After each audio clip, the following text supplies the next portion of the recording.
Friends, Dreamcasters, countrymen, prepare to enter the Dream Arena for episode 34 of the Dreamcast Junkyard DreamPod. Allegiances and friendships should be left at the Coliseum entrance and replaced with swords, shields, boxing gloves and Dreamcast fishing rods as we prepare to engage in gladiatorial combat and discuss the best and worst fighting games on the Dreamcast.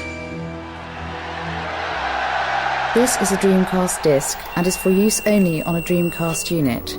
Playing this disc on a hi-fi or other audio equipment can cause serious damage to its speakers. Dreamcast, up to 6 billion players.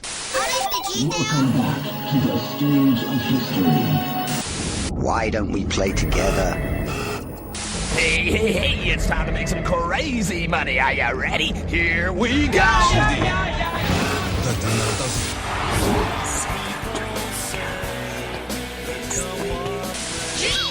Please stop this disc now.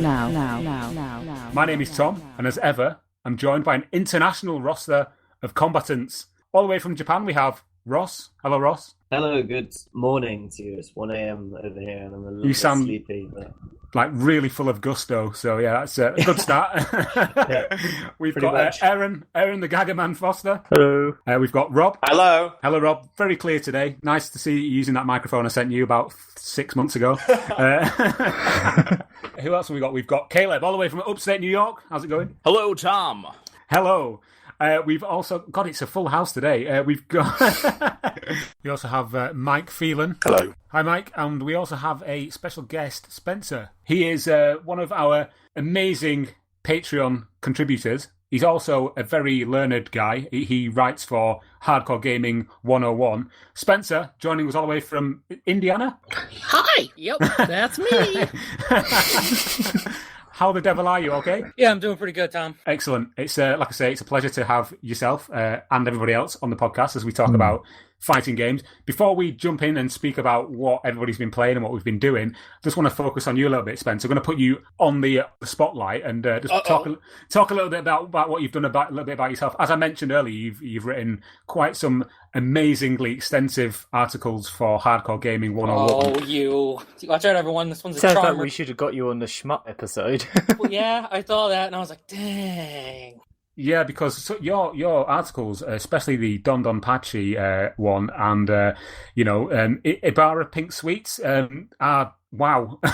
These are they're like 20,000 word complete breakdowns of the entire series of game. It's funny you say that. So the Dodonpachi Resurrection one is actually over 15,000 words. Wow. Yeah, it goes into such amazing detail. Didn't you also contribute to the physical book that Hardcore Gaming put out? Yeah, Hardcore Gaming recently put out a book, the best 200 video games of all time, and I wrote about these. They're kind of obscure, like Resident Evil 4, Shadow of the Colossus. I mean, it wasn't like one of them had 20 rewrites or anything. No, because no pressure. Yeah, I've seen the book. I've actually held it and read through it because one of my friends has got the book, and it is really, really cool. It's a fantastic, and that's kind of the thing that I wanted to do kind of for the Dreamcast before Sega said, "Oi, stop putting things out about the Dreamcast that we didn't make," because But yeah, it's a great book, and if you're listening to this and you want to know more about Spencer's work and also the website Hardcore Gaming, it is very hardcore, as the name suggests. The most addictive website in the world. I have spent so many hours on that website. It's ridiculous. I can't go on there and not end up wasting hours on it. It's like the Wikipedia of good writing. yeah, it's fantastic. We'll put links in the little show note bit underneath the podcast episode on the Dreamcast Junkyard blog. But just wanted to let you know who Spencer is, and also if you wanted to be on the podcast like Spencer and you are a Patreon, then go and have a look and see how you do it on the Patreon site for the Junkyard. Also at this point, I just wanted to say that everybody else who has contributed to making the DreamPod free of adverts and helping us to keep the server going is massive thanks from me and everybody else here on the podcast and on the site. We will do a roll call at the end of the episode, giving a shout out to everybody who's done that. But before we jump into our proper subject, which is fighting games, let's just go around the room. quite a big room if people are in Japan and America and, other parts of the UK, and just talk a little bit about what we've maybe picked up in the last week or so or played. I'm going to go down the list here. I'm going to start with you, Caleb. What have you been doing on the Dreamcast or otherwise? Well, mostly on the Dreamcast, I have been messing around with the keyboard and mouse, actually. Oh, okay. I've been trying to clean up my keyboard and mouse because I just kind of had them out in the open a little bit because I had the tournament set up, and one of the things I wanted to do for my latest tournament was to set up the 2-player typing of the dead. Oh, wow. And so I had... Didn't even know that had 2-player. Yeah. Wow. So I had the typing of the dead set up, and so basically it's like... anyways, I had all the Samba de Amigo stuff set up. So basically, I've just been going through all my stuff that I kind of had out in preparation of the tournament, which ended up, getting postponed. And I've just been cleaning and trying to see if there's anything I can do. My poor Panther DC again, man, that thing. Parts of it are basically just rotting away, and I don't think there's anything I can do with it. I think it's basically just because it was stored badly before I even owned it. And that's the thing with the wheel, yes, or the ball, even. Yeah. That's the one. So basically, I've just been going over my hardware, and I've just been trying to figure out better ways to tape video off the HDMI. Man, I felt bad. Like Game Grumps is like the biggest YouTube channel of all. And, like, their Dreamcast stuff that they just put out looked like complete garbage. Oh, what game did they play? They played Jet Set Radio, or Jet Grind Radio. I saw that. Are they actually going to bother with it, unlike Shenmue? Yeah, so I'm like, if a guy like me who doesn't have, it's not his job to do this, can set up like a better setup, like I don't get it, man. A certain former governor has expressed interest in doing a review of a video game called Expendable, which I believe was called something else in the UK. Oh, Millennium Soldier. That's a classic shmup, I think. Yeah. So yeah, that's what I've been doing. Okay, Aaron, what about yourself? I haven't actually been playing a lot lately. I've been quite busy with sorting out videos about E3 and all that kind of stuff, and not sleeping because I had a horrible toothache for a week. Didn't you go on holiday as well? Didn't you go on holiday to Disney World? Yeah, a couple of weeks ago I went to Disneyland in Paris as well, yeah. Excellent. So, yeah, mostly not been playing a lot. I've mainly, if there's anything I have been playing, but it hasn't been for a couple of weeks now, it was Splatoon. I've been mainly playing that. I only just finally got around to buying it, but because it's like a primarily online game, almost everyone is maxed out at level 50 already, and I'm having to sort of climb my way up. But I think it's quite well balanced with how it works anyway, so, I've been quite enjoying that. Because you're the only person in the UK who's got a Wii U, aren't you? So it's, apparently. Hey, I've got a Wii U too. You played on it, Tom. Oh, yeah, sorry. Which Says brings me the on guy to with a Jaguar CD. which brings me on nicely to Rob, actually. What have you been playing on, Rob? Also, I haven't really been playing on too much because I've also been sort of like on E3 and WDC mode for T3. But apart from that, I did pick up Rage of the Dragons for Neo Geo MVS, which I know isn't Dreamcast, but that's pretty... That's that weird Double Dragon thing, isn't it, where they wanted to make a Double Dragon. It's not Double Dragon. It's Double Dragon, but they couldn't get the rights. Yeah. That's right. Yeah. Okay.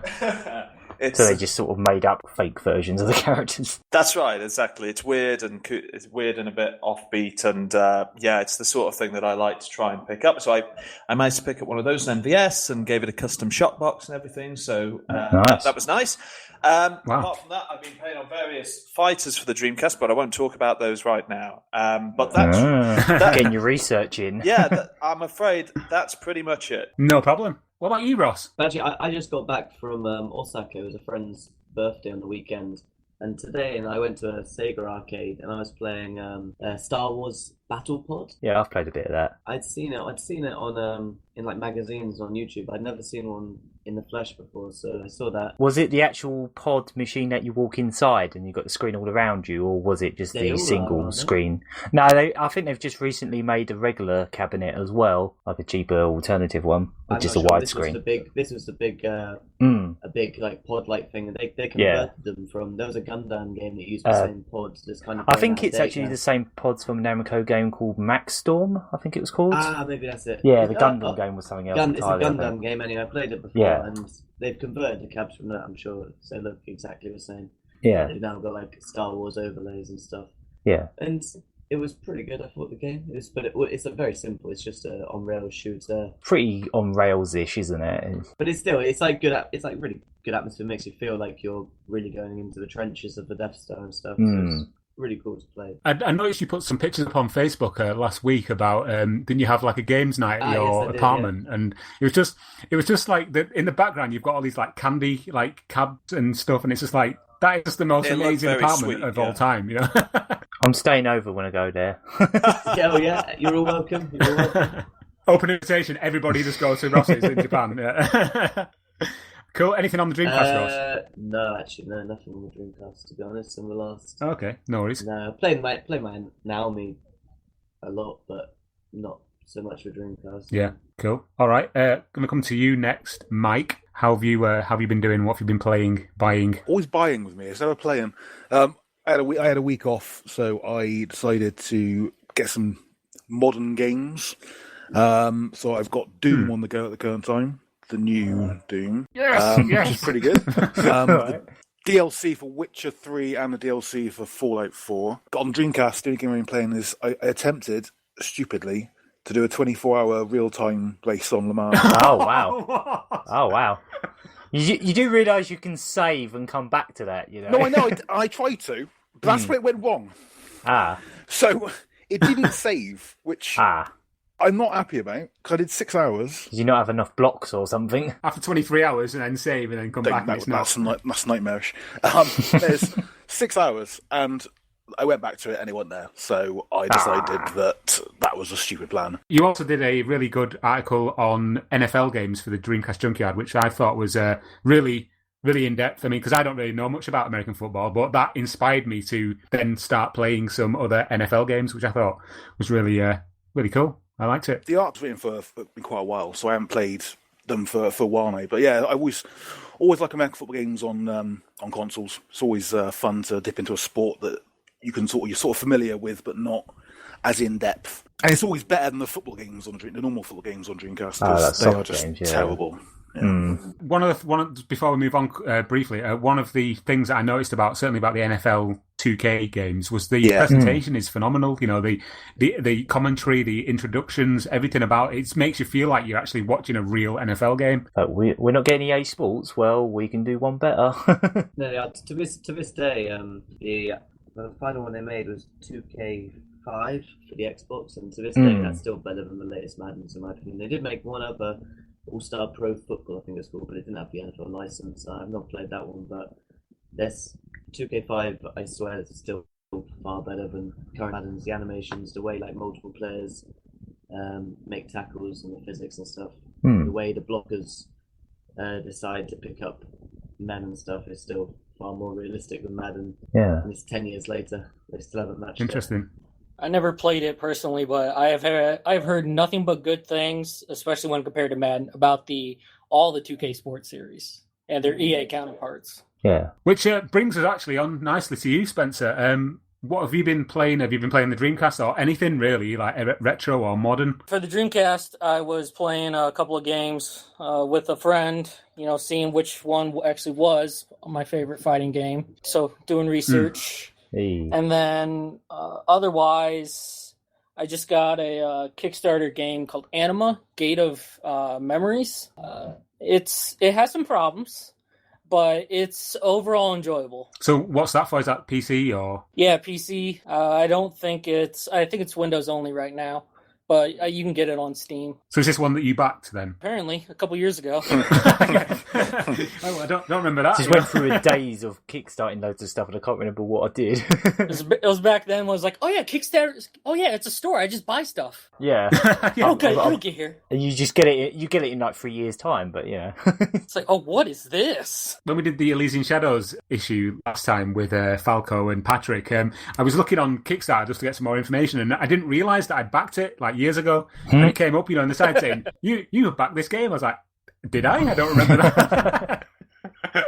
But yeah, excellent. Okay, cheers for that, Spencer. Is that everything you've been really doing then on, I've been trekking through Fire Emblem for a while, ever since it came out. I'm only on the latest one. There's like 3 campaigns. Yeah. I'm on the second one. I think I'm at the end, but I just haven't had the time to sit down and beat it. What is that on GameCube? That's 3D game. Come on, Tom.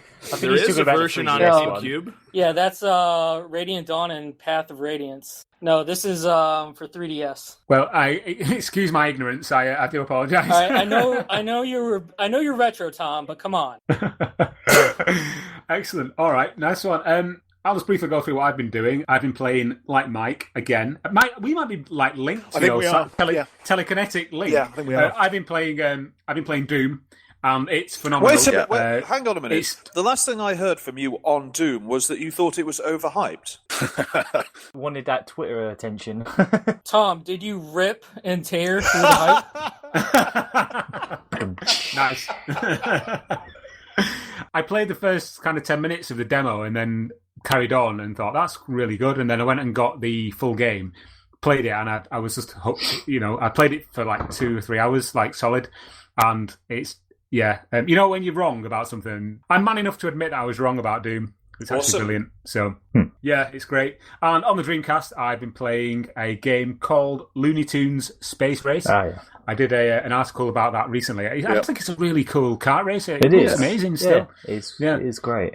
My only snag was it was maybe a bit too easy, and it was kind of over quite quickly. But other than that, my problem with it was the fact it was too random. Oh, the weapons. Yeah, the weapons. It's too random, and it's the amount of times I got to near the end and I got hit and finished by a piano or something. Yeah. That is annoying, but if you've got the skills to pay the bills,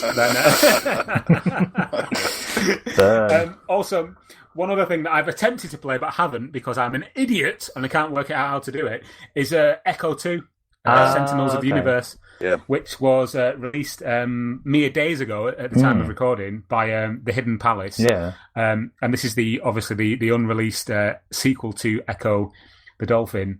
And I can't for the Dreamcast. Yes. Oh, wow. Yeah. And on a dev kit. So why can't you burn it? Because I'm thick. And you're on a Mac. I should have asked really. Well, no, you download the zip file, and it's just got like loads of random files in it, and there's not like one CDI that you can burn. So you have to mess about a bit. So I'm gonna have to do a little bit. I'll just wait. Someone clever will do it for us. I think someone has made a CDI file, haven't they? Oh, okay. Oh, there you go. Yeah, I'm sure I've downloaded it. Maybe I'm looking at I may be looking at the wrong. I'm looking at the article right now, and you say go here to download the self boot CDI. Fucking now. Amazing. That's what you wrote, Tom. Wow. I didn't add anything to that. I'll be sure to edit this out. He's called you out. Anyway, let's move on to our main... So I guess this is my only podcast, isn't it? Nice knowing you, Spencer. It's been fun, guys. Good luck on your podcast. I would have liked to continue. No. I'll go back and take my own advice. Such and see a if I can nice man, this man. All right, guys. After the break, we're going to come back and we're going to enter the main event, no pun intended, and talk about Dreamcast fighting games.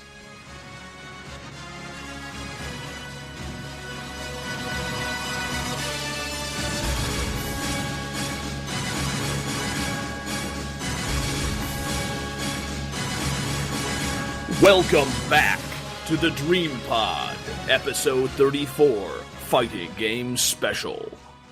We're back. We're going to talk about the fighting games on the Dreamcast. The Dreamcast is, as well as shmups, it's also synonymous with fighting games, I found. And we're not going to have another, no, it's not, are we? Because at the end of the day, it's got some of the best fighting games ever made on the system, not just 2D, 3D, some other ones as well, different kinds of sporting fighting games. I did ask Mr. Ross O'Reilly, situated in Japan, to come up with a list of all the fighting games, and he did. He obliged. He did actually throw in more than a couple of games that I wouldn't actually class as fighting games. Yeah, I was going to say, what is Ross's fighting game classification? I wanted to close all possible places where people could have come in and said, "Oh, you forgot this one. So I probably expanded the definition of fighting basically game. Any game where you end up decking someone.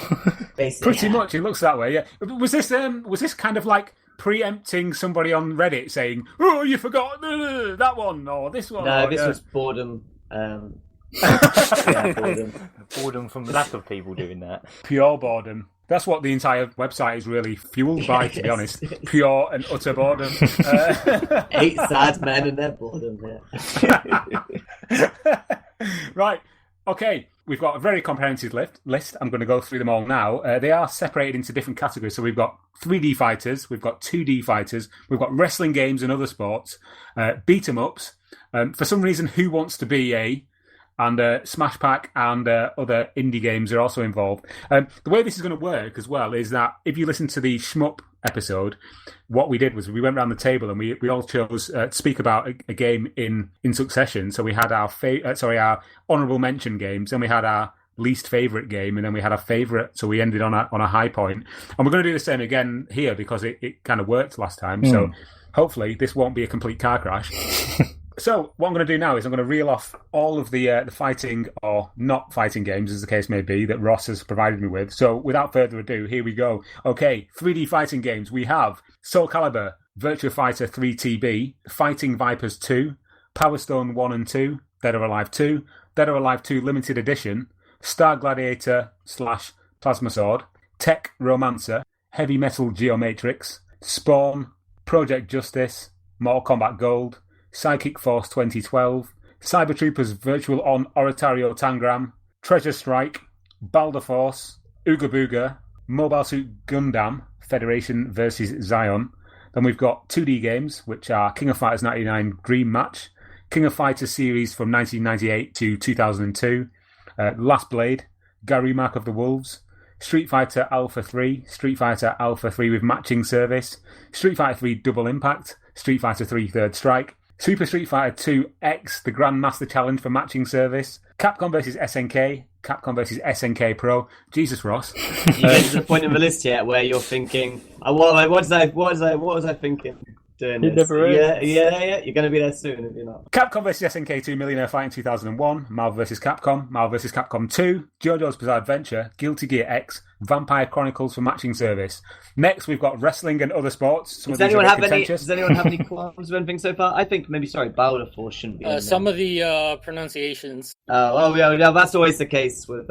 I am from Manchester, not Tokyo, so I do apologize. Xeon. Garou. I just want to say real quick, Project Justice is also known as the sequel to Rival Schools. United by Fate. Or Justice Gawkin. Which, for some reason, they just dropped the Rival Schools, but it is the sequel. Yeah. That is correct. Yeah. Okay, moving on, we've got wrestling and other sports. So we've got Ultimate Fighting Championship, Ready to Rumble 1 and 2, WWF Attitude, WWF Royal Rumble, ECW Anarchy Rules, and also ECW, what was the other one? Hardcore Revolution. That's the one, Hardcore Revolution.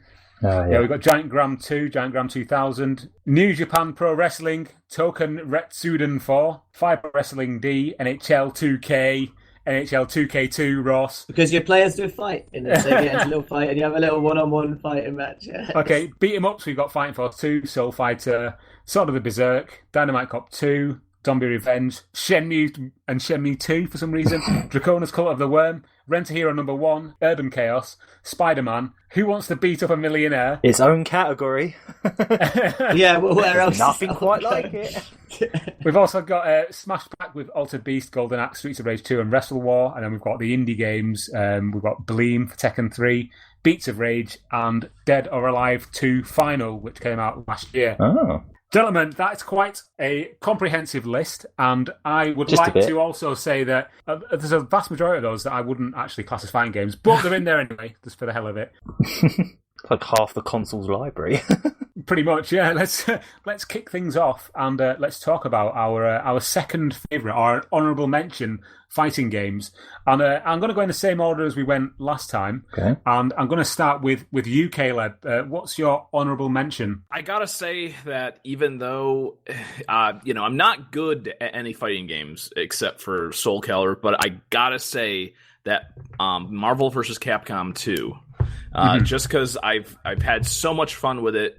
Even though, you can go into that game and it's just a lot of, you can try to mash it out. Just, it's just one of those games where it's just the amount of characters and just there's some that are just, I don't know. It's a situation where I'm not a professional, but it seems like this is just one of the ones where there's just so many people had fun with it when we played it on tournaments. It had to be my, it had to be my second favorite. I'll go into more detail about some of the things that Caleb touched on when it gets to me. Not that I'm any better possibly at fighting games. It's just I've been kind of deeply involved in the community and stuff like that. And it seems that I don't want to call you guys like surface level scrubs or anything, but no, dude, I am. I'm one of those dudes who takes a look at the. I'm one of the dudes who links the Pringles video for Marvel vs. Capcom. Well, that's a classic. That's just that's what I like. I was gonna say I have 5 videos that I can just link you, and you'll just be like, these are great. Yeah, no, I like stuff colors. like that. I like when there's a lot of shit talking, and I like when a lot of people are having fun during the tournaments and stuff. But I'm certainly not. I am a scrub lord through and through. Just at this point, I want to say that if somebody does choose a game that you think is like the worst or your favorite, you don't have to change it. Just extol the virtues of the game when it gets to your point. Yeah, when it gets to your. So your with 7 people, there's no way we can have 21 unique games. No, we must become a hive mind. As far as I'm concerned, there is probably 21 games on here I'd list as really good, at least. Oh yeah. Actually, Gagaman, we'll come to you next, and we'll ask for your honourable mention. For the longest time, I would have said Marvel vs. Capcom 2, but I think it got edged out a couple of years ago by Capcom vs. SNK 2. That's a solid game. I kind of like the presentation of the first game more, but there's just so much choice in that game. Not even just all the characters, but there's 6 different ways of playing every character. It's all the supers and grooves from previous games. It's ridiculous. There's just so much to that game. There's third strike parries and stuff. Yeah, exactly. You can put a third strike mode on. You can put a samurai showdown mode on where you go red after a while. You can put a King of Fighters style and Street Fighter 2 style, and I think Alpha styles in there.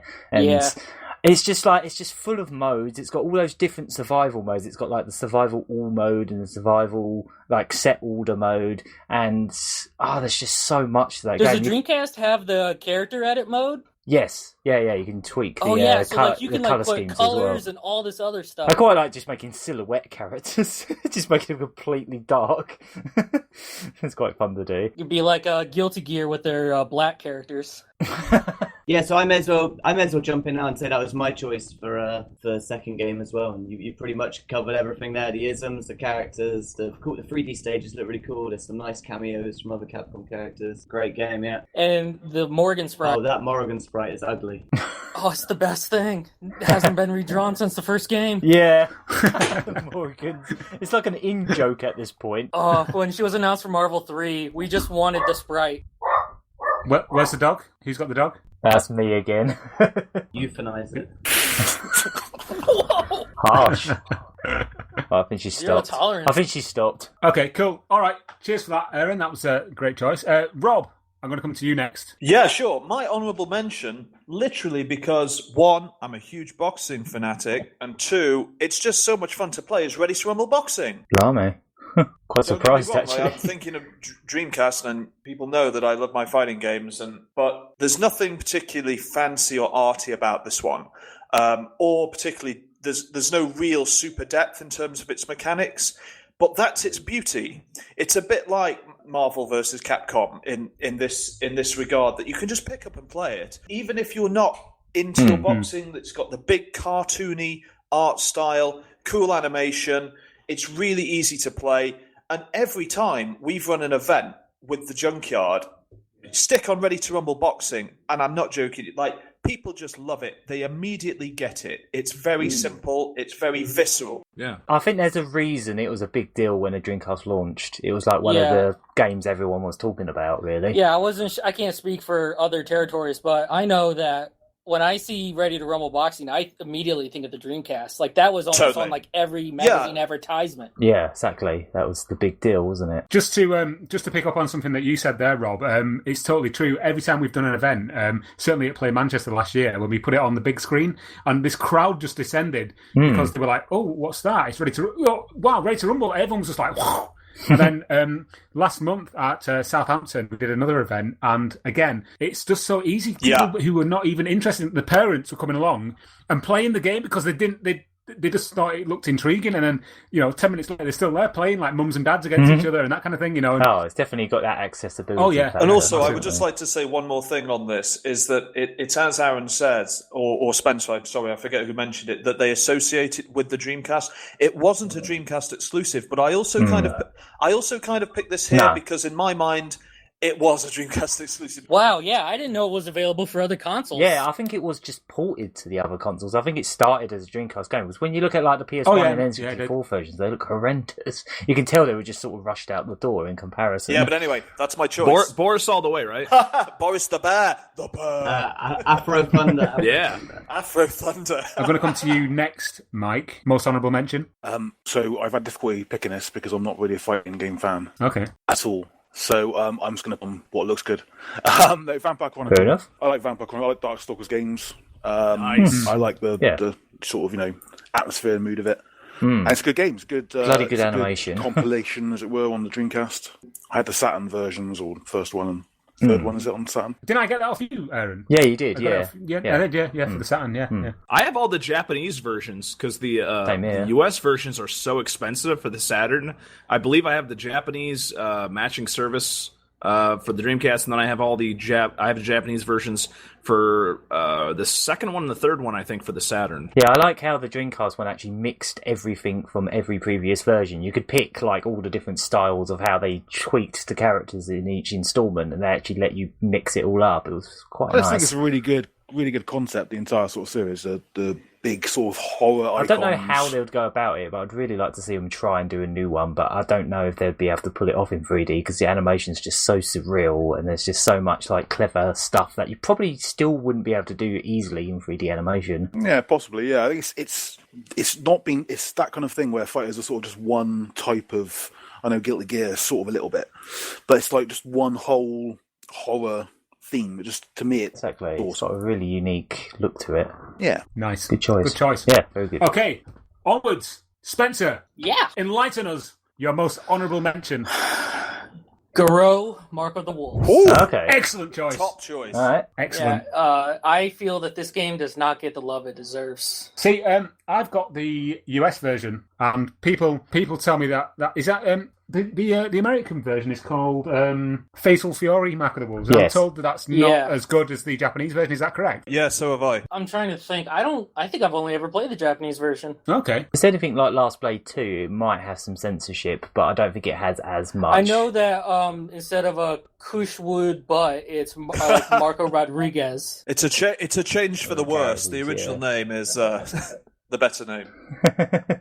Just real quick though, like the game is beautiful. I feel like I think it's like Totally. SNK sprites at some of their best. Oh, definitely, yeah. And like the game, like it feels good, and it's not like a real combo heavy game. Like it's a lot of like 1 to 2 hits. Like there are some combos, but they're like pretty advanced to pull off. It's quite a subtle fighting game. It isn't as flashy as some of the others, but like Right. There's a lot of depth to it. I think it's the Rock Howard stage has like some of the best background art and music I think in any fighter ever. Can you explain that? What is the back? I mean, what is the setting? It's just like I would almost say like a 50s drive-in type thing. Right, if I'm remembering right. Yeah, I mean, a lot of these 2D games do have amazing backgrounds that you don't really Especially notice. SNK ones. Like SNK ones like, are amazing. There's nothing too complex. It's just really well done. What is the one with the Japanese bamboo water pipe? It just all of a sudden it goes clunk every once in a while. Oh, that's Last Blade. Yeah, Last Blade. Yeah, I think it was Last Blade. Yeah, I mean, because when I do these, when I do the header images for the Dreamcast Junkyard for the blog, I'm always looking for like interesting things to use, and some of the best have got to be the SNK backgrounds for the fighting games. They were the creme de la creme. They are they're like the F1. They're the top dogs in terms of that. I mean, I cannot talk highly enough about the background art of peak SNK. Excellent. So, Mark of the Wolves then for you, Spencer, yeah? Yeah, and it's just a great game. play it. Yeah, I totally agree. I mean, like I say, I've got the American version, and it's fantastic. It's really hard though. And the stage select music. It's like da da da da da da da da da da. It's so bad, but it's so great. we bash it out every single time. I want a mod of this game now where we replace that tune with your version of it just then. I kind of also want Terry Bogart's Buster Wolf sample for like a text message ringtone or something. That wouldn't get annoying. Right, shut up, I'm looking. Excellent, brilliant choices there. I'm just going to briefly touch on mine. My honourable mention has got to go to probably a game that I'm not going to make any assumptions, but I'm guessing this might be Rob's favourite. But mine is Guilty Gear X. Ah. The reason for this is because I'm not, like Caleb and a couple of other guys here, I'm not a hardcore fan of fighting games, but Guilty Gear X does it for me because it just looks amazing. It looks like a playable cartoon. And going again to the events that we've done, more than any other game that I've ever put on a VGA monitor, Guilty Gear X looks unbelievable. It's as if it was actually made for a VGA screen because there's no pixelation, there's no... it just looks incredible. I mean, not only does it look incredible, it plays really well as well. But, I mean, for a novice to get into a 2D, like what is considered to be quite a high-end 2D fighting game is, for me anyway, it's quite unheard of. But I love it. I love the stages. I love the characters. I love the story. Do you know what I mean? It's just... the very best name in all video games. Soul Bad Guy. Yeah. Oh yeah. Amazing. I love as well. I love the verticality of the fights because you can just keep hitting up the screen. Up, Yeah. And there's even more background art, that you don't see unless you get to those upper echelons of the stage. You to get up there. Yes. Yeah. I remember. Caleb, don't you have the? Is it the one with the music CD, the little shaped disc? Yeah. I've been afraid to try to play that in any of my players. Yeah, same here. I haven't even dared. Well, in case it comes off the main spindle and flies out the side of the machine or something. Yeah, knowing my luck, that's exactly what would happen. Okay, hold on. I just want to touch real quick the subtitle: Guilty Gear X by your side, G Gear. God, it's so good. Everything in that game is kind of gibberish. Even just starting a fight, they don't just say "get ready, fight." They have heaven or hell, let's rock, and all this stuff. Yeah, Duel 1, let's rock. The whole series is gibberish, and I kind of love it for that. And they just have random English words written on their outfit. Yeah. Soul Bad Guys, one of them just says free. Even the latest one is called Guilty Gear Exert it's even worse. Or something. It's not even Exert Revelator. Yeah, it's not even a bloody word. It's just both of them are fake. Put your hand in a bag full of random made up words and just pull things out and put them together. There you go. That's the new title. Yeah, as we've discussed, it is fabulous. But I also almost see it as a sort of almost as a dive kick style parody. There is certainly a dose of parody in that game, I think, and I think that does come across in just the absolute gibberish. I think it was made as almost like a rebellion against Street Fighter and stuff like that. They were really trying to find something different. I mean, to me, the butt rock just tells it. Yep. It's so in your face. The game it reminds me most of it tonally is Waku Waku 7, which again is a complete ridiculous parody of the fighting genre. Anyway, sorry, continue. No, cool. Guys, we've mentioned our honourable mentions, and that is a stunning selection of games. I must say, if anybody had those on their shelf, I'm sure they would. They'd be in the seventh heaven. But we've not even got to our favourites yet. What we're going to talk about next, in the next section, is the worst, not the cream, the rotten, mouldy bottom of the Dreamcast fighting pantheon, shall we say. After this.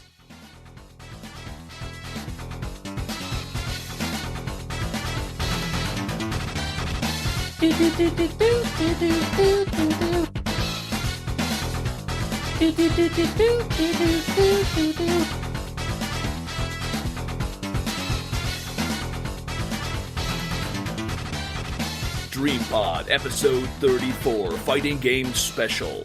Least favorite fighting game. Welcome back. Now, we've talked about our second favourite fighting games, and now we're going to lower the tone slightly. We're going to talk about the ones that we're not too keen on for whatever reason. This is all obviously down to our own personal choices, so don't start hitting the comments on Reddit and whatever and telling us that we're all complete dickheads. No, please do. Ross's email address is Ross. Okay. let's talk about our least favorite fighting games on the Dreamcast. Caleb, I'm going to come to you again first. This is absolutely a personal choice. And I know that, like, you know, I don't really come up with the most technical or sound reasonings of why I choose the ones that I choose. But this one is just because this is a game that I played that I thought had so much potential, and then for whatever reason, it just did not personally click with me. Okay. Plasma Sword, Nightmare of I was Bilston. thinking of choosing that one. I didn't choose it in the end, but I was thinking about it. That is a game that it looked cool. I don't actually blame you for that one. Yeah, it's the character design looked kind of cool. It was, but like they were weirdly sized. Yeah, and it just didn't.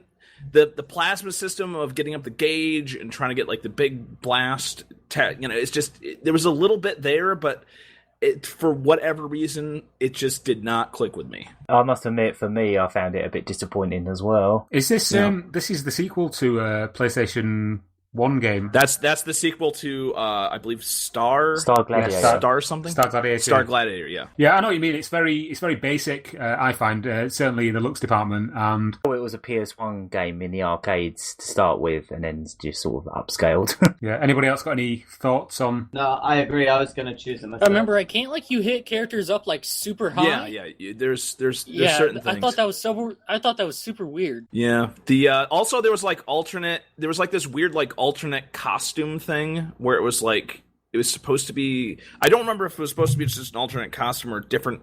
I think it was supposed to be a different character because they had different moves. They basically doubled the character roster, but every other character is identical. They're just like remodeled or something. And it's like it is slightly different like special moves and stuff. Like, this game's got 24 characters. No, it's actually only got 12. Yeah. So anyways, that's just one of those ones where it's just it was a personal, because I bought it when the store Sears, I'm sorry, not Sears, when the store Ames went out of business. I ended up buying I ended up grabbing like 60 Game Gear games, and I ended up grabbing the couple Dreamcast games that were left, and basically I grabbed them all, and it is what it is. Like it wasn't worth the $10 that I paid for it then. Yeah, I had been really looking forward to it because it was one of the few games I hadn't played until recently, the last few years. And I bought it and was just totally disappointed as well. And I even wondered why did they even bother porting this game? It's like really not many redeeming features whatsoever. But in the arcades it was on the ZN or ZN2 hardware. So wasn't that based on PlayStation? It was, and it was the same one that Rival Schools 2 and Techromancer came out, so they probably did. Yeah. They already had done the groundwork or whatever.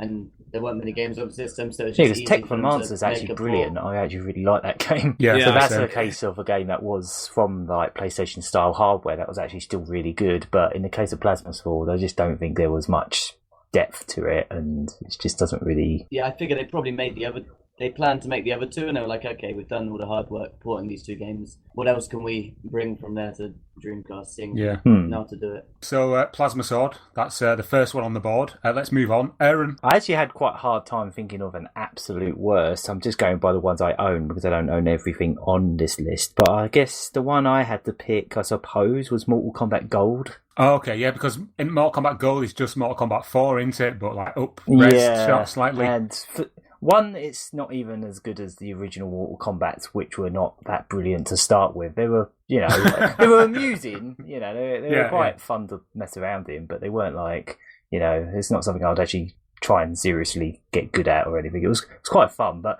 4 or Gold, I just don't know what went wrong with this one. It was just really clunky, and I think the biggest problem with it is the way the game just stutters a lot. Like every time you do I think you always have to fight against 2 or 3 people, and every time you kill them and they just sort of decapitate, the game pauses for a solid second before the next character jumps in, and you just get a still shot of their head and their body just cheesily exploding. That's the other thing. The violence in it isn't anywhere near as like the old ones were, but not in a good way. It just looks really tacky, and it just didn't feel right, and it's really stiff, and just...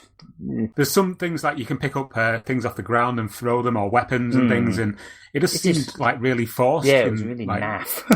Yeah, yeah. I think that was the point where they just run out of ideas for Mortal Kombat. I think they should have just left it at trilogy and been done with it. But, you know, they brought it back round recently. The more recent ones, they've clearly rebooted it in a good way. But, like, for the longest time, Mortal Kombat was a bit of a joke, really, starting from 4, I think. I think what I would have liked to have seen in place of Mortal Kombat Gold would have been a really good arcade perfect version of like Mortal Kombat 3 or something. You know, like a really good like 2D version. A good version of Trilogy, which was on the Saturn, like another version of that, maybe. I don't know. Exactly, yeah. Excellent. Okay, cool. All right, Rob, what about you? Okay, this is interesting. I actually don't own what I'm about to talk about, but I do own it on a different platform. So please pick me up if there's some market changes on the ports. But of course, it has to be the King of Fighters 2001. Yeah. I'm huge into the King of Fighters series, and I've played a lot of them. And it hurts, really. It's incredibly disappointing. It all comes off the back of SNK's bankruptcy. Rob, I was going to ask, is this to do with because it went to Playmore? No. It's not. Yeah, Playmore are the people who publish it. The problem is that it goes to Eolith, which I think are a South Korean developer. And basically, it's, here you are, Eolith. You've got no experience at all with this. Here's some of the existing animation. Produce a new King of Fighters. And the music and the sound effects aren't up to scratch. The background art is appalling. The character art is embarrassing. The character art is embarrassing. Yeah, you're right. Now, guys, let me just clarify this. Is this the one with the purple cover with the girl kind of lean like 2000 has the purple girl? Okay, so that's 2000. That's Kula Diamond. Yeah. All right, sorry, I don't think I've played 2001 then. But yeah, sorry, continue, Rob. I don't know what it's like on the. I've got it on MVS, and the cover on that, everyone's sort of dressed in sort of 90s black leather. It's all a bit. Yeah, like you've walked into some kinky club or something.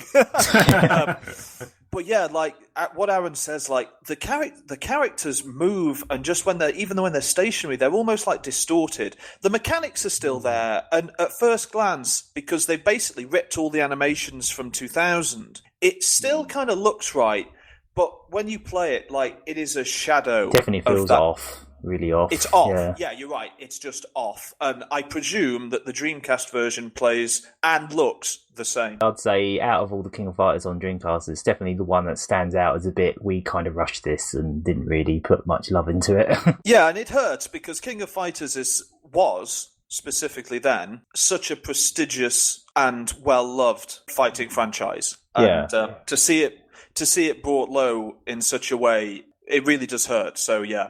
I vote for the King of Fighters 2001 as the worst fighter on Dreamcast. I'd heard that people didn't particularly like the later 2002 and 2000 games on the Dreamcast. I think 2002 is actually quite well received. They even remade that at some point. Oh yeah, 2002. Yeah, totally. That one's really popular. Yeah. They turned it right round on the next year. So. I might actually invest in a copy of 2001 just to see how bad it is. It must be dirt cheap. You can't tell just from looking at it how bad it is. You have to spend time. Yeah, you have to have played other King of Fighters as well to really get a good idea of how much of a step down that is as well. I'd say so. There's what is it called? 98 Dream Match Never Ends on Dreamcast. Go play the 98 port. Yeah, that's probably my favourite on the system. Well, it's called 99 on the Dreamcast. 99 Dream Match, 99 Dream Match. So there's 99 Dream Match, and then there's 99 Evolution. It's confusing. I did a thing recently where I used the SNK Neo Geo Pocket cable to see what happened with what you could do with the game. So yeah, I've got both those games, and I'll maybe look at getting 2001 just to see how bad it is. Let's move on to the next in the shit games category. That would be Ross. Yeah. Okay. So I had two choices. I just really struggled to choose between. One is the Tekken 3 Bleen, because the technical achievement is huge, but this game, like a lot of Dreamcast fans have like bigged this up as if it's the emulation's perfect, it's better than playing on the original PlayStation, and yeah, the resolution is higher, and they've used some technique to like smooth out the jaggies and stuff, but it's choppy, it stutters, there's glitching, it's like definitely not the definitive version to play. Just play it on the PlayStation. Yeah. The second game was Mobile Suit Gundam Federation vs. Zero, because it is just awful. Really? I originally played it on Naomi, and it's like slow and clunky. Huh. I'm quite surprised by that because I actually quite enjoyed it. We're definitely talking about the same. Is it the one that was actually developed by Capcom but was published by Bandai? Yes, yeah, that's the one, yeah. Yeah, I actually kind of enjoyed it because it. Oh no, I thought it was rubbish. I don't know. I thought it was. I'm not a Gundam fan, so for starters, the link to Gundam means nothing to me. No, but just for the same here, game, really. the actual gameplay, it was just slow. The graphics looked like a bad PS1 title. Is it a one-on-one fighting game, or is it like a 3D mech? 2-on-2 3D. It's kind of like Power Stone or Power Stone cross with Virtual or something like that. I just thought it was terrible. Fair enough. Okay. Fair enough. It's not what I'm familiar with, but all those Gundam games are much of a muchness for me because obviously they never came out in the UK. So, well, I like Side Stories. Side Stories really good. Gundam is like one of those weird kind of mystical things that I'm aware of, but don't actually have any knowledge of. And it looks really cool, but because it's so hard to kind of get involved with because a lot of it wasn't actually translated to English, it's kind of... And there's about 600 series. Are you talking about from the game perspective or from like the animes? Everything, really. Just the whole... Just it in general. It's a whole culture, isn't it? Yeah, the whole thing, really. Well, all I can say is I definitely didn't start with the original. I started probably with Gundam Wing because that's the first thing that was aired back on what we had was Toonami. Yep, same here. Yeah. And then you just kind of go and explore from there. Thanks for that, Ross. Mike, let's move on to you. What's your least favourite Dreamcast fighting game? I had two choices. One's been stolen, so I'm going to leave that. You can basically mention it anyway. Well, Mortal Kombat Gold. I can't stand that game. That is just... It's just Don't mince your terrible. words, mate. Don't mince your words. It is literally like... It is like pulling teeth. It's one of the most excruciating... I hate Mortal Kombat anyway, but it's just terrible. But the game I'm going to pick is going to get me a lot of hate mail. But the reason is that it's from a post I saw from a fanboy on a site the other day, where they said that this fighting element of this game was one of the best examples on the Dreamcast of the actual genre. And when I actually looked at the comments that were being made by other people on the same bit, it was amazing. They were saying it was an incredible sort of achievement. And that game is Shenmue. Sorry, what? Shenmue? The fighting sections of Shenmue are terrible. Oh, come on. What was the choice? Just out of curiosity? I couldn't listen to that. Mike just dropped a bombshell. I did. I thought I'd take some of the hate away from Ross, because he gets a lot of it. So I thought, let's get some myself. It's certainly not the greatest fighting mechanics in the world. I think what you're saying here is that it was actually marketed as the Virtua Fighter RPG, and then when it actually came out, it wasn't anything like that. Part isn't that bad. Okay. Everyone knew it was going to be. Everyone knew it was going to be a little bit less. You're talking about the fighting mechanics in Shenmue. Yeah, I am. Okay. But it's not even that. It's more a sort of a reaction against people who blindly follow certain games, because there are so many people who are... I love Shenmue. I put out now. I absolutely adore Shenmue. But the fighting sections... They are a little bit clunky. They are. It's just clunky, and it's just... It seems to be that there are some websites out there who actually are saying that the Shenmue fighting mechanics are, the pinnacle. They improved them in 2. 2 felt more like Virtua Fighter. 2's better. 1 was where... I think the main problem was the fact that you could move anywhere, and like the camera didn't really know what to do, and your position... You'd like lock into an enemy, but then it would sort of lock onto someone else, and you'd get a little bit confused as to who you're hitting. My enduring memory of the fighting sections of Shenmue are kind of like it's kind of right near the end of the game where you get set upon by about 50 different blokes, and you have to kick ass. In that, is it in the docks or something? Yeah, and, right. At the end. It was just, it was just really clunky and like went on for far too long, and it's like fucking hell, still fighting these people. Why don't they just attack me all at once rather than lining up? It does help you train up all the moves in that as well, because if you don't go to the effort to like grind for like go in a parking lot and grind some of the moves out and like upgrade them, it does feel even clunkier if you don't go to that effort to sit there and I did. I didn't do that's what I mean. It takes quite a bit. It's quite tedious to have to do all that. Why do that when I can play hang-ons? Yeah. I would suggest that, it is clunky, but if you do level it up, then that's the way to go. But as he says, it's so tedious. Like, who just wants to spend all this time practicing in that abandoned car park, which is just, it's just horrible. It's just like three grey walls, and you're just going over these moves over and over and over and over again, and it gets incredibly annoying. Let's put it back into perspective, though. I mean, Shenmue isn't really a fighting game, is it? I mean, I know I can see your frustration with that particular aspect of the game, but it's not a fighting game. It was never really. It's not frustration with the fighting element that is my problem. My problem is that there are people who actually will list Shenmue as one of the greatest fighting games on Dreamcast. And these people, I know what you mean. It is actually my favorite game. It is my favorite game on Dreamcast. But I can see, and I do enjoy the battle system. I don't think it's perfect. No. I can see you've got your points. There are problems with it. But I see what you mean. There are a lot of the biggest fanboys of retro things, whether it's Project Dream guys about Dreamcast or Shenmue guys. I don't think any of them. Not going there. Don't open that can. I think a lot of them. Sorry, not all of them, but I think a lot of them haven't touched a Dreamcast in 15, 20 years. Yeah, I totally agree. They've got these rose tinted specs, and that's why they remember it's perfect and being fantastic, and they haven't even touched Dreamcast in 15 years, so that's why they. The one thing I would say, sort of a plus point for that mechanic system, is that I always enjoyed sort of the depth of real martial arts moves. If you understand, do you know what I mean? Yeah. Yeah, I don't know. It seemed more grounded in. I'm not a fighter myself, so I don't know. But it just seemed more grounded in the real world instead of. I don't know, Rob. That time when you were outside that pub having that fight with that bloke after 3 pints, it looked like you were a fighter. Yeah, I had to bust some wolves then. I tell you. Learn it all from Shenmue. The thing, just on the last point on this subject is. How much of the Virtua Fighter engine is actually in Shenmue? I don't think it's any. I think it's this brand new engine, isn't it? I don't think there's much of it in the first game, but in the second game, I think they definitely used a bit of Virtua Fighter in the one-on-one fights. You definitely feel it. Some of the characters are straight-up Virtua Fighter characters. There's a woman in it who basically has the entire moveset of Sarah. There's another one that has all the moves of Kage, and Okay. The thing is, probably the problem is I don't like Virtua Fighter either. No, Free TB is not as. I don't think it's as good, but I think that's the weakest one. I don't know. I mean, I was playing it the other day.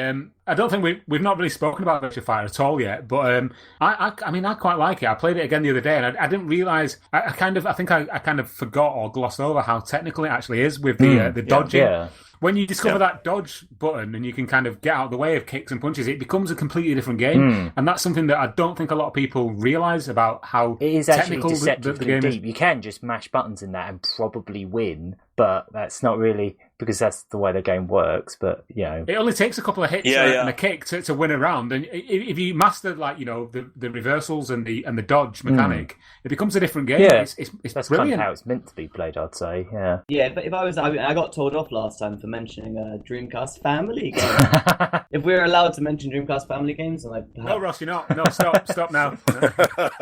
Somewhere Dreamcast today. family. What? Sorry, what would you have chosen? Sorry. I might have chosen Virtua Fighter 4 in there somewhere because it was on the Now We Do. Sorry, not for this category of the worst game. I probably in the special mention I might have chosen it, but actually, it's not on the Dreamcast. Naomi 2, so it wouldn't even run on the Dreamcast. Anyway, gentlemen, let's move on. Spencer, what's your least favourite fighting game on the Dreamcast? I'm going to say Mortal Kombat Gold. Okay. For all the reasons above. And then just because it was on here, Sword of the Berserk, because that is not a fighting game. I agree. Ross, that is a one person, clang one your player, sword against a wall third simulator. person hack and slash. King, king, king, king. These corridors are too narrow. I can't hit anything. Ting, ting. Yeah, but you do have a main baddie called Ballsack. Yeah, that's that. It's got one redeeming feature. And 6-hour cutscenes. Yeah, I think the entire game's a cutscene, really, isn't it? For the most part, it's like a Kojima game. Oh, I'm not wrong. Stranding. Oh yeah, let's not talk about that. What are those 5 guys up there? I would just like to tell our listeners that I love Sword of the Berserk very much.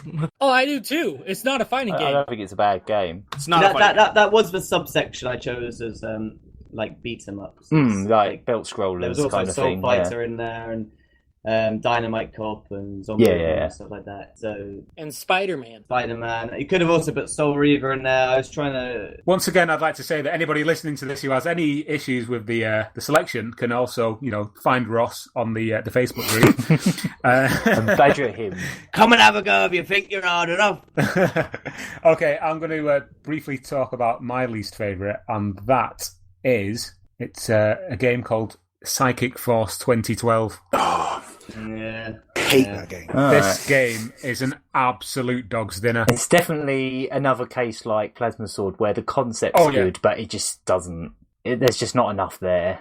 They came up with a unique idea and then just kind of went, well, now what? I don't know. They just sort of throw stuff at each other. Yeah, so basically the premise is that you're not actually standing on level ground and fighting like you do in a lot of the other fighting games. You're actually floating in this massive rotating cuboid, Yeah. And it reminds me a lot of a game on the N64 called Biofreaks, which was an absolute mess as well. I played it earlier on today just to remind myself how bad it is, and again, you just kind of float around. You float around trying to kick and punch each other, but not being able to actually get near each other because you can just kind of move away. So then it just descends into this kind of battle where you just use the projectiles to shoot each other bounce them off from the walls the other for end ages. of it. Yeah, it's crap. Funnily enough, also that game's crap. also a sequel to a PlayStation 1 game. I think these are all like sequels to like the experimental 32-bit era where they were trying all kind of weird stuff that didn't necessarily work. Is it Psychic Force 2011? No, I think it's just called Psychic. No. I think it's literally just called Psychic Force. Yeah. It's funny though because I don't remember in 2012 seeing anybody like fighting in a big rotating cube in the sky. It's funny, but there's a game on. It was in the arcades. It's on Saturn as well, made by Sunsoft, called Astra Superstars, and that's a similar concept, but it's done well. Yeah, I'm looking at it now. It's actually, it's not like one of the best fighting games ever made, but it's actually really yeah. It's kind of like a follow up to Waku Waku 7, isn't it? The concept is sound. You know what I mean? You fight in a rotating cube. It's quite it's quite interesting, but in actuality, it's really really shit. I remember that being one of the first Dreamcast games I rented. I used to have a guy that would come around to my house and he would just have like a box with like a couple games in. He'd be like, "Oh, which one do you want to rent this week?" And I'll pick that. Rent? Yeah, rental. How much did you pay? I can't remember. That was back in like 2000. A guy used to come round to the house with a box. Was he a smackhead? Mate, I got this fucking sweet game called fucking Psychic Force. You're all flying around and shit, mate. And you'll love it, man. It was literally a case of just picking games based on their box art, and that one had like anime characters on the cover, and it was either that or, I don't know, some football games. I just picked that one week. You make a good point. I mean, some of the artwork is really good, but it's just in execution, it's terrible. I just think it's crap myself. You can actually sort of technically make that game work with a fishing controller if you tinker with the controls a little bit, and you can sort of like swing to throw projectiles, but that's about the only amusement I got out of it. Interesting, that's cool. We'll touch on that in the next segment, I think. Okay, we've talked about our honourable mentions and we've talked about our least favourite. The least favourites are games. Maybe if you've got them on your shelf, you might want to have a quick word with yourself and get rid of them. But come back. Apart from Shenmue. Apart from Shenmue, obviously, yeah. But what we'll do is we'll move on. We'll be back after this. A sneaky surprise attack at the start of the second round. I can't believe it's about to happen. Try to treat me like greater than toast me impossible. I cut a sucker in small talks, make more rhymes than Michael Jordan makes slam dunk alone.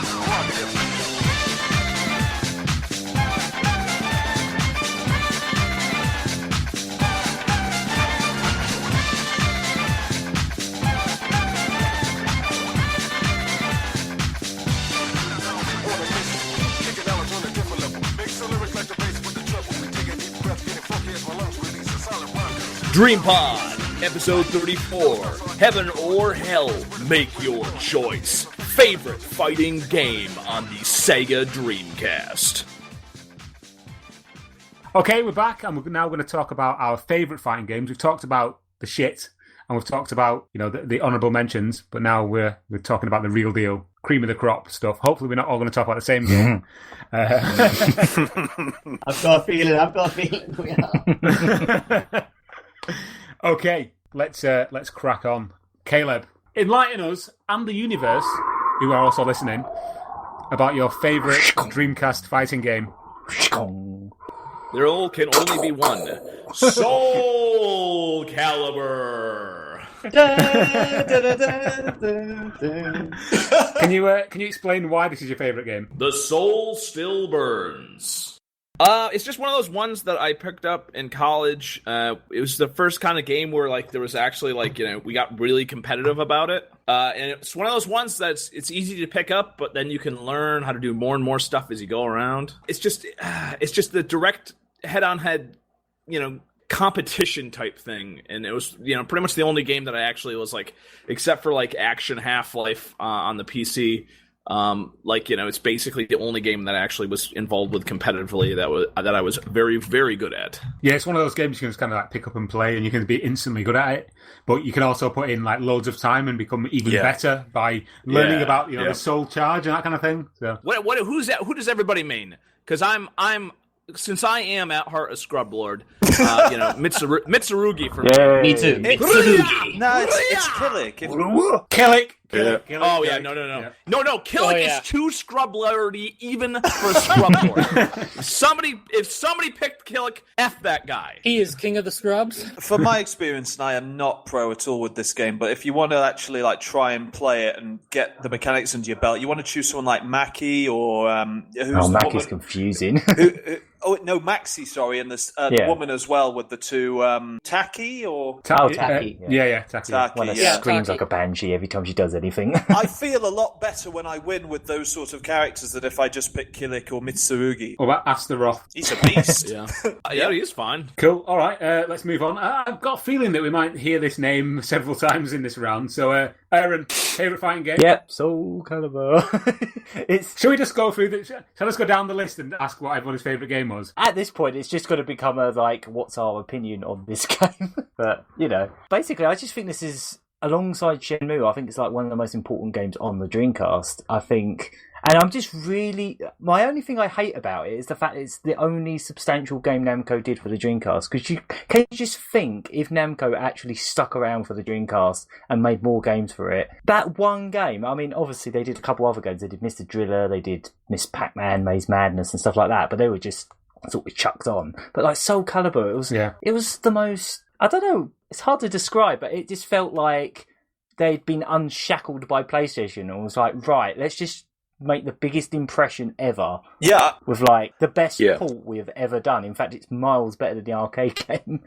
And let's just flood it with content, more content than any other fighting game, even now, I think. Even games coming out now have nowhere near as much content as this game had, all the special modes and that story mode and all the little missions where you get poisoned and all that kind of stuff. And it just plays magnificently. Anyone can play it. That game was the only fighting game I could get my sister into. She loved it.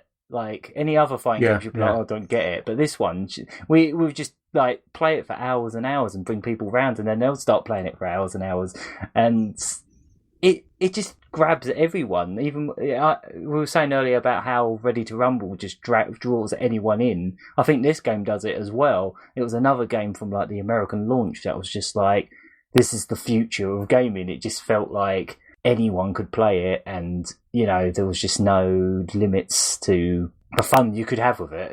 Well, I think one of the biggest things about it was that it looked better than the arcade version. It's incredible compared to it. No one even remembers the arcade version now, because any time they think of Soul Calibur, even after 4 sequels, they still think of the Dreamcast one, I can't think of many games right off the top of my head that must have shifted more Dreamcast consoles than Soul Calibur. Other than, I don't know, Sonic or in America, the NFL games probably really helped. But yeah, Soul Calibur was probably the one that was right, we could wait for the PS2, but look, Soul Calibur, we could play this right now. We could be playing the next gen right now, Phenomenal game. Is there any point moving on to Rob? What's your thoughts on Soul Calibur? I've spoken enough about Soul Calibur. My choice is not Soul Calibur. That's interesting. My honourable mention, as I said, I sort of chose because I felt it was very Dreamcasty, and it was sort of it was a crowd pleaser. This one is more of a personal choice, like Caleb did earlier. It is The Last Blade. All right. Which, The Last Blade 2 Final Edition, I cannot... I can totally understand this one. Unshackle me and I will talk about this game, or both the games, because I have both of them on Neo Geo as well, all day. Like, I am absolutely... They are quite special. They are the more I play it, and I'll tell you why, they've been in the forefront of my mind, because I don't know if you guys have followed, but very recently they've just come on the PlayStation Store. Oh, yes. They made a remake. They have, They've done a remake of The Last Blade 2, which is The Last Blade on the Dreamcast. And I've been playing it a lot on the Vita and on the PlayStation. And I obviously play it an absolute load on the original Neo Geo system as well. And I'm just in love with it. It is an amazing game. How can I start? I mean, the setting in end of the 19th century, the Bakumatsu in Japan, it is an amazing setting. And it is sort of like East meets West. The characters are fabulous. They have very personal stories. The design of them is amazing. The background art is stunning, absolutely stunning. The atmosphere in general is really unique. It's not flashy in any way. They just got like little noises going on in the background, like wind and like little audiences like humming in the background. That's it. It's just got such a unique feel. You're right. So it makes the battles even more intense in a way, because you're not like getting all this music blaring down your ears. You're just like concentrating on the battle, you know? The wind and the grass rustling and that kind of thing. Yeah, there's no music in this. You just next to none. Literally next to none. One of the liveliest background scenes is at some market festival in the centre of town, and you've got sort of like you've got festival sort of drums going on in the background. But the majority of the backgrounds, there's no music. Like one is just a dojo, a ruined dojo, which is on fire, and all you can hear is the crackling of the flames. Other ones, as Aaron says, it's just two characters meeting in rural Japan at some crossroads, and they fight. And all you can hear is like the wind whistling through the trees.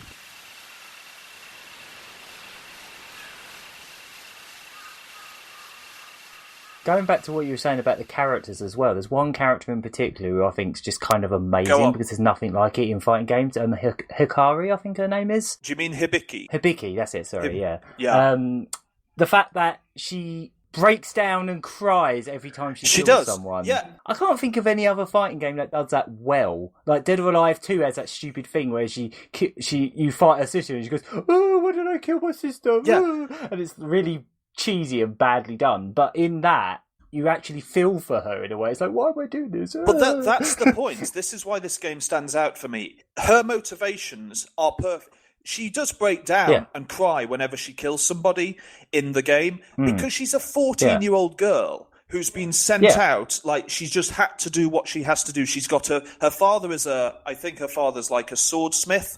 And so she's carrying her father's sword, and she doesn't really want to go out and fight, but she has to. And so whenever she has to kill someone who gets in her way for her own personal mission in the story, it hurts because it's not something that she was born to do. And that sort of level of detail for the characters is spread across them all. Definitely. I don't want to take up too much time. The last thing I'll say, I'm really glad you picked that. The only bad point good choice. Is the final boss is nowhere near as good as the original game. In the original game, the boss his name is Musashi. He's based on Miyamoto Musashi, the legendary Japanese duelist. I don't think I've played the first one yet. I'll have to get on that. End of the first one, again, the background stage, it's like apocalyptic volcanoes are going off. You've got this legendary figure that you're fighting. The background music's amazing. And in this game, I don't even know who he's supposed to be. It's just some guy with a big red hair. That's right. Yeah. But seriously, guys, I could talk more, but I won't. But seriously, it is art. It is moving art. I mean, it really is. If you say that Guilty Gear X is like art, then it is. It totally is. But this is like a classical painting. Damn, that's quite high praise, to be honest. That's pretty much agree with everything he said. Like, I do think this is quite a special game. I'd say it's an acquired taste. It won't be everyone's thing.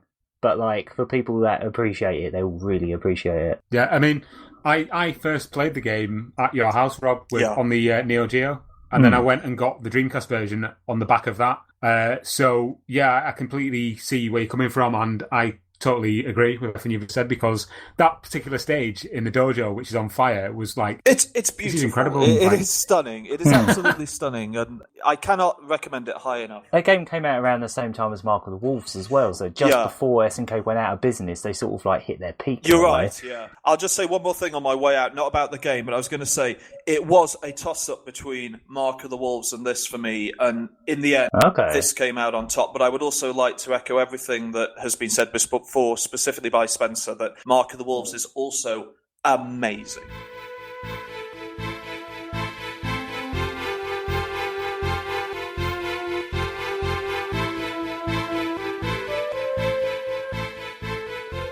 Nice one. Cheers, Rob. Let's move on. Ross, favourite Dreamcast fighting game? Yeah, so the way I had... There's such a huge library of fighting games here. So the way I had to choose one was, as you know, I'm into my arcade hardware and stuff. So I didn't choose any of the Neo Geo games because personally I'd rather play them on the MVS. Mm-hmm. I didn't choose any CPS2 or CPS3 games like Street Fighter Third Strike or Street Fighter 2 because I'd rather play them on the CPS2. Yeah. With no loading times, the proper sound chips and everything sounds better. But one of the Virtua Fighter 3 TB is not as good as the arcade version. Even I know I did choose Capcom vs SNK 2, but even that I'd probably rather play that on the Naomi than on the Dreamcast. Fair enough. But the one fighting game that the definitive version is on Dreamcast, and still they've not released a better version elsewhere, is Soul Calibur. The graphics, I've got the original arcade board, and it's like night and day. It's like pixelated around the edge. I think I saw it in an arcade once, like maybe a year or so before the game came out on Dreamcast. Yeah, I've never seen it. Yeah, I'd never played it in the arcade until I ordered the board myself and played it, and it's nothing compared to the Dreamcast version. Gameplay wise, it's almost identical. Like there are some moves that have been added and some that have been taken away, and some balancing that's been done. It's still a good game, but yeah, there's no reason to play the arcade version if you've got the Dreamcast version. And it has come out on Xbox 360, but the 360 version plays just as well. Not as much of the. It doesn't have all the modes, resolution. It doesn't have like the mission mode or anything. Exactly what I was going to say. Yeah, it doesn't have the extra modes to play, like the missions and stuff. So I'd still recommend the Dreamcast version over all others. And I can't say that about pretty much any other game. That I love. Third Strike. You can get good versions on PS2, you can get a good version on 360, you can play the arcade. Same with Street Fighter 2, you can play it on 360, you can play it in the arcade. But Soul Calibur... I think the only other game that on the Dreamcast that is pretty much only on Dreamcast, or the definitive one is on Dreamcast, outside of arcade, would be Project Justice. I'm just really surprised it's never been ported elsewhere. Yeah, well, that too, though, you can get that on the Naomi. I know you did say outside the arcade, but that too, I can play that on the I'm just surprised it never got ported to any other consoles in later times. Soul Calibur is a double whammy. Not only is it the definitive console version, it's also better than the arcade. And the only other game I can think of like that is Tekken Tag Tournament, and that was also on System 12 hardware. Yeah, that was these boards. These were the same boards that Mr. Driller and Tekken 3 came out on, so they were really starting to show their age by the time it got. And even Tekken Tag on PS2, as much of an upgrade it still felt kind of half-assed in comparison to Soul Calibur. Yeah, but it had Tekken Bowling though, so. Yeah, it did have Tekken Bowling. Okay, so we've got another vote for Soul Calibur. Let's move on slightly to Mike. Mike, your favourite Dreamcast fighting game? Yeah, I'm playing it safe after the last choice, Soul Calibur. Not Shenmue then, not Shenmue 2, no. Not Shenmue 2. No. Well, I could have done Shenmue 2. That would have alleviated some of the hate now. Soul Calibur. From someone who's not really a big fighting fan, the extra modes, the mission modes are awesome, and the game is the game which you put on to show people your Dreamcast was better than the other consoles. Even if you don't play it, you can just go into all those demo modes and just watch the characters do their choreography and stuff, and just move the camera around and watch all the little rats scurrying along one of the levels and stuff. I'll do what I did and just like kind of use the character mode just to kind of like zoom in on the women's asses and see how like well. Oh, chops. Well, I was going to pick Dead or Alive 2 simply for the sort of titillation effect, but even Astroth has visits. Yeah, I checked. Yeah, I was zooming in on Astaroth's butt. Excellent. Right then, Spencer. Yep. Let's hear your favourite Dreamcast fighting game. Okay, so this was actually pretty difficult. This is kind of well, I've mentioned it earlier, but this isn't actually my favorite, but I'm choosing it because of how important it was and its legacy from the Dreamcast. And it's Marvel vs. Capcom 2, Hey. New Age of Heroes. Excellent. Good choice. Excellent. So you guys may not know this, but that game was still being played up to a few years ago at the EVO World Tournament. Oh, wow. On Dreamcast. Oh, wow, really? What, on Dreamcast? Yeah, like they were still playing the Dreamcast The Marvel 2 version? community. Blimey. Yes, on I'm surprised. Dreamcast. Yeah. EVO and Seasons Beatings, when it around, was basically the mecca of Marvel. And these guys would just carry around the Dreamcast. And they'd have their special burnt versions because they wanted all of their characters to have the same colors. Swap the music out. Listening to I'm Gonna Take You for a Ride. Is, Swap the music out. Let's not listen to that for 10 years. But no, it's what really though is it's a 3-on-3 team-based fighter, like 56 characters. It's ridiculous. Like, that's insane. There's so many characters. Some of them are complete crap, but they're there. Yeah. Like and then there's Magneto, Sentinel, Storm, and Cable that are just god tier. It's you such add them an to a team. unbalanced game when you think about it. It is actually a complete and utter clusterfuck, but it's beautiful for that. So Magneto has same side cross-ups. What that means is he is on your right side and is able to attack your left, but you have to block where he is, but he's going to attack on the other side. Wow. It seems so technical. It's just like, wow, my head's exploding just listening to this. Oh, yeah. No, and that can be an overhead, and we can have someone going under you as well. I mean, I know there's another level above like the average gamer like myself that is really technical, and it's amazing to watch. I could never even hope to emulate that. Yeah, and that was something I wanted to talk about was like this game is enjoyable for all skill levels. Yeah, totally. Like even not knowing what you do, just mashing buttons and good stuff happens. And then you see the advanced stuff and you're like, what the fuck is going on? I really love the control scheme for that one, where you could basically assign a special to two of the buttons, and then you could just swap characters with it every two buttons. You can assign a button to dash. Yeah, exactly. I really liked how the control scheme worked. They actually simplified things, so you could do the special moves the traditional way if you wanted, but you don't have to. You can sort of like pick your style. Actually, there was a top player. Oh man, I want to say it was either Fnatic or Tone. I hope I don't get that wrong, but one of them, he was a pad player. Okay. And he's a top Marvel 2 player, and compared to every other game, I actually felt that you could still play that with a pads, just about. He was involved in a couple $1,000 money match with a controller. Yeah. Wow. Yeah, and I can't remember if he won or not, but he definitely put up a fight. Yeah, it is actually quite satisfying to play with a pad. Weirdly enough, like just mashing them two shoulder pads to get the specials out. Yeah. Take Amazing. that. It's like you grip the controller to. And what set I really the screen on like fire. about the game is how almost broken it can become. Like how some of these people have figured out, so if I switch so there's you can switch characters like on the loading screen, and if I do that, it activates a glitch in that my first attack is going to be like one frame. Yeah. So basically it's kind of like a kind of unique. I mean, they tried to recapture that with the third game, and it just didn't really work because that game was actually balanced, and it. Yeah, I'd almost say Marvel 2 was a mistake.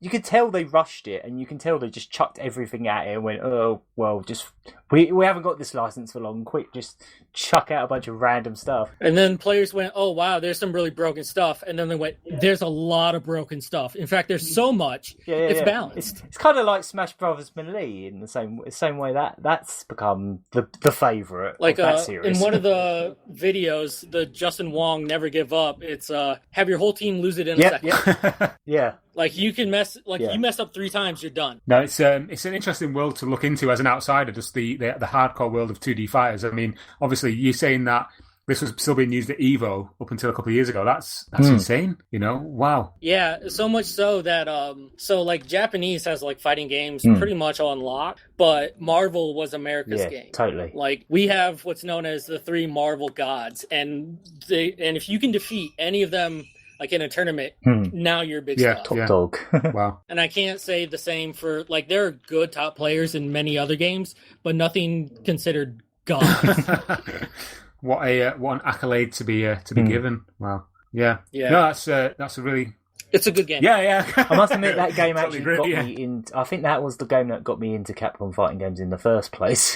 I played it in Disney Quest in I think 2000s or something, and that was the first time I'd played a Capcom fighting game for longer than 5 minutes. I was like, oh, I really like this. I remember seeing it for the first time, and I'm just going, I want to play this game, yeah. As soon as I got back home, I bought the Dreamcast version, I think. We did an article recently on the Junkyard about the 5 games that are better than Street Fighter 5. And I wrote about Marvel vs. Capcom 2 because it's a phenomenal game, and as a bit of a novice on the genre, it's really easy, as we've said before, to pick up and play and look like you actually know what you're doing. Obviously, not against somebody who does actually know what they're doing, but against other noobs, as it were. Well, hey, the team there's so much variety in that game. You can almost play almost any character you want and be able to build a team that works around them.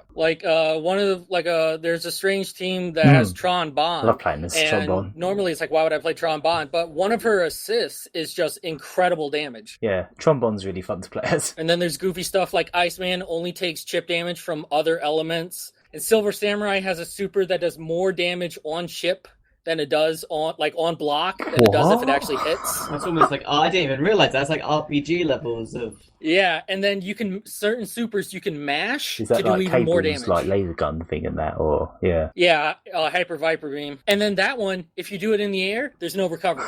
And it's instant. This sounds like a different language. It kind of is. And we haven't even touched the unblockables. Like I said, it's a beautifully broken game. There you go. That's it. Marvel vs. Capcom 2 is a beautifully broken game. Yeah, I think they should have put that in the box. That's brilliant. I mean, we've really touched on some amazing games today. I mean, I'd just like to throw my little bit in at the end. My favourite fighting game on the Dreamcast is Soul Calibur. I mean, I can't really. Oh, never heard of that one. That's quite niche. Tell me more. I can't. Japan I can't only, really right? add anything more. Was it a Dreamcast family? Yeah. It's I can't really add anything more that's already been said. Really, to be honest. Again, as a bit of a novice on fighting games, it's just so easy to pick up and play, and just looks amazing. And there's so much to do. I can't really say anything more than it's already been said. Did anyone play the sequels trying to rekindle the fire that you got from that first game, and it just didn't work? Yes, they were just as good, probably. But for me, Soul Calibur 2 was my first one. So, oh really? Going back, I'm like, okay, I can see and I can appreciate everything, but Soul Calibur 2 just seemed to do everything that Soul Calibur 1 did. I mean, they did, but if you played Soul Calibur 1 first, technically the second game in the series, right? Yeah, if you played one of the later ones first and then went back to the Dreamcast one, you'd be like, I don't really get why people say this is the best one, but yeah. Well, I think I was lucky in that my first one was 2. And not 4 or 5, really one of the later. What's the one on the Vita? Oh, that would be Broken Legends. Yeah. Or Broken Destiny, one of those. Any good?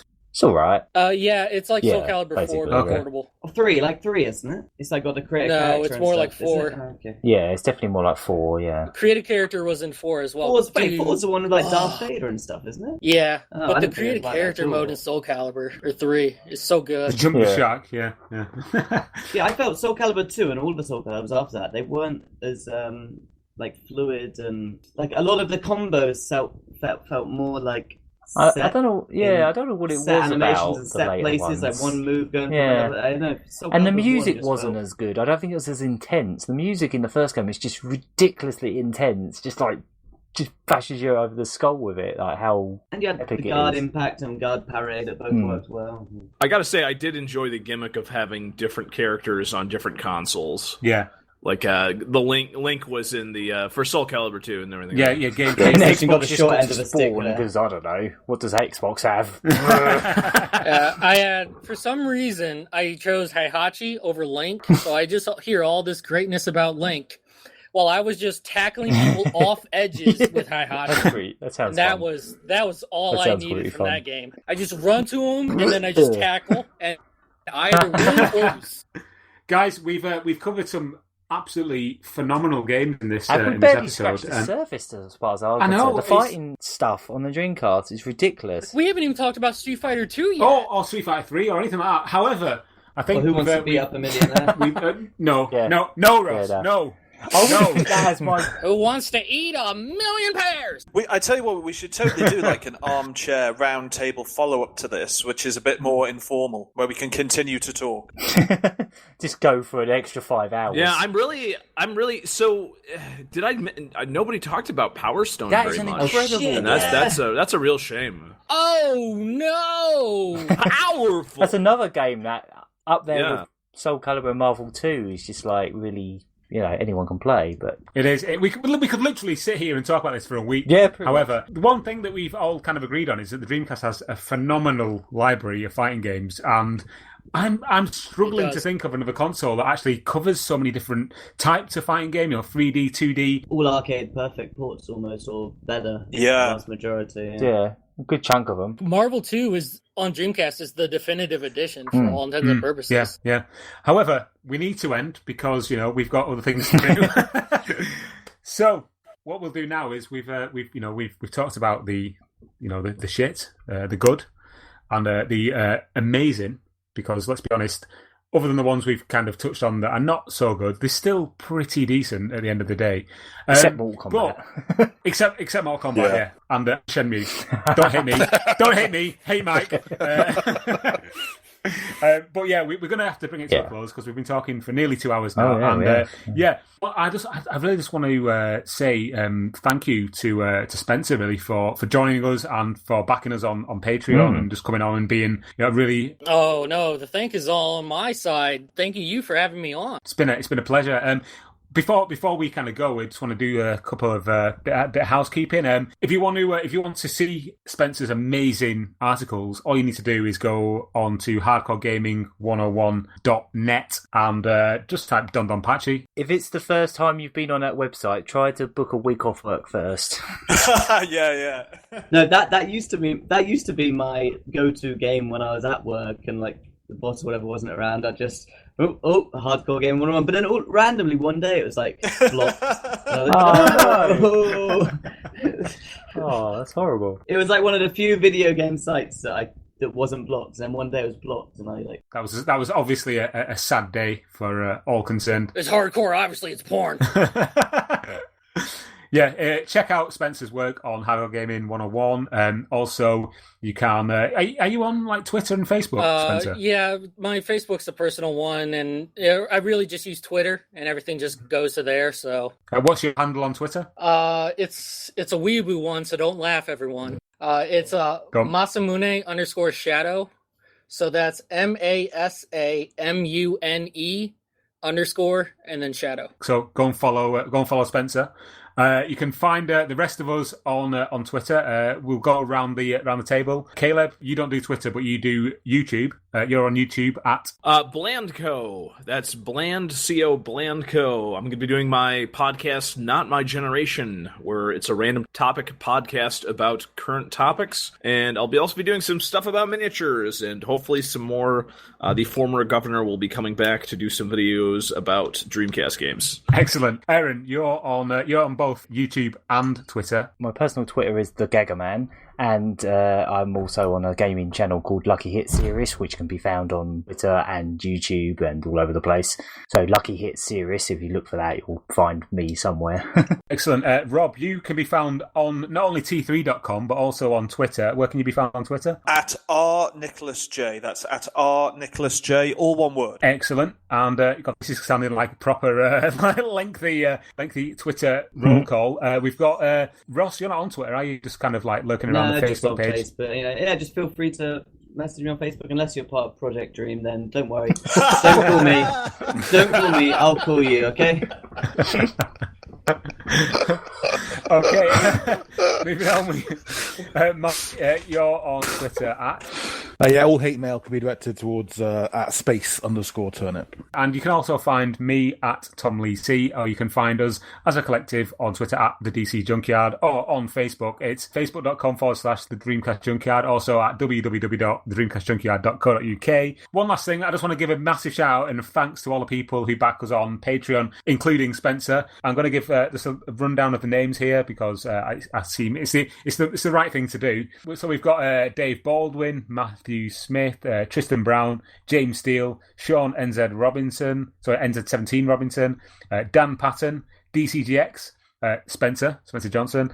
We've also got Garrett Otto, Chris Unwin, Alexander Padilla, who also writes for Retro Collect. We've got Jason Cathers, Brandon Aaron, Alex Hirsch, and John Thompson, and also Random Dave, who did the recent Dreamcast games Toothcracker and James and Watch. So we've got quite a few there now. Yeah. So thank you to all our Patreon backers. Tom, wait, can I just say something real quick? So you can also follow Hardcore Gaming on Twitter at HG_101. And if you want to see my face in person and tell me how wrong I may or may not be, I will be at Too Many Games this weekend in Oaks, Pennsylvania, with a bunch of other popular gaming, retro collecting YouTubers, as well as Kurt, my editor and also founder of HardcoreGaming101.net. Thank you very much to all my co-hosts, and thank you very much for listening. If you like what we've heard, please leave us an iTunes review, because it helps us get our message out that there is an active Dreamcast community, and we are an active podcast. Actively part of projecting our love for the Dreamcast out onto the internet. But that will do it for episode 34 of the Dreamcast Junkyard Dream Pod, and we'll see you on the next one. From me and everybody else here, goodbye. Say bye, everybody. Bye. See ya. Bye. See you later. Bye. It's time to make some crazy money. Are you ready? Here we go.